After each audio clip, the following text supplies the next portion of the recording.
Boeing 747 524 members తో 24,000 feet attitude లో ఉన్నప్పుడు టేల్ భాగం నుండి సెపరేట్ అయిపోయింది. ఫ్లైట్ క్రూ దగ్గర డైరెక్షన్ అలాగే కంట్రోల్ కూడా లేదు.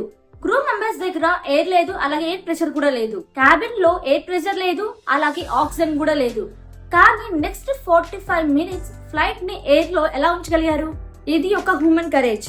ఇంజనీరింగ్ ఫెయిల్యూర్ మరియు టోటల్ కంట్రోల్ లేకుండా సాగిన ఫ్లైట్ జపాన్ ఎయిర్ 123 కథ. 1987 ఆగస్ట్ 12న జపాన్ ఎయిర్లైన్స్ కి చెందిన బోయింగ్ 747 టోక్యోలోని హనిడా ఎయిర్పోర్ట్ లో ఉంది. ప్యాసింజర్స్ ని ఆఫ్ లోడ్ చేస్తుంది. 1 గంట తర్వాత అదే ప్లేన్ ఒసాకాకి తిరిగి టేక్ ఆఫ్ కావాల్సి ఉంటుంది.